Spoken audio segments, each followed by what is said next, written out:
At Unbound Philanthropy, we very much believe that the way that a society treats immigrants and refugees is really a litmus test for how pluralist and just and inclusive a democracy it is. Unbound Philanthropy was founded to try to create the conditions that allow Americans to treat immigrants and understand immigration better. We also believe very much that immigrants themselves should be part of the education and engagement with the broader communities.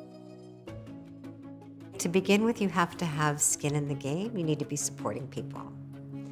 And then as you're supporting them, inviting and being curious about their ideas, about how to do things better. We have always believed that people who are closest to the issues have the best ideas and the solutions for how to address the challenges facing our society. And when we started as a foundation, one of our first grants was to a group of youth, immigrant youth, that were coming together to form United We Dream. And the funding we gave them allowed them to hire one staff person to start organizing and to kind of coordinate the advocacy that they were doing at the local and state level. And over time, they were able to turn that into a national campaign to try to pursue the DREAM Act. It came up for a vote. It's an organization that now takes the lead on policy advocacy, particularly at the federal level. Many of its local affiliates have also taken the lead in trying to change local and state policies. When progress at the national level seems impossible, we found that change locally can have a national impact. SB 1070, terrible law passed in Arizona about a decade ago. It prompted Unbound Philanthropy to support work in Arizona.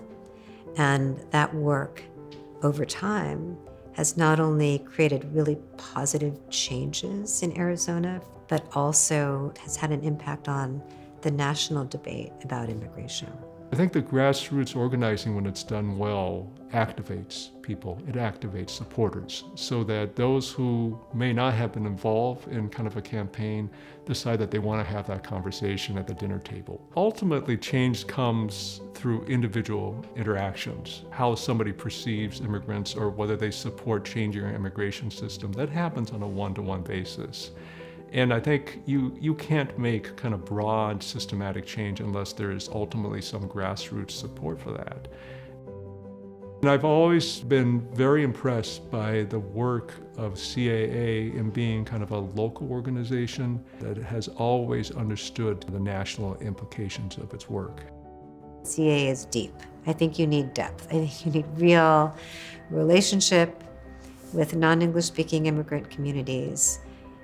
We've seen how so many vulnerable communities are targeted with misinformation. It's critical to be kind of in there right away. What we wanted to do, and CAA I think has a great model for this, is to be able to engage immigrants in their own language. And not only provide services, as we know in the Bay Area, but it also provides information that's really critical to the integration of newcomers. In some ways, what I think CAA does is it acts like a bridge to their future.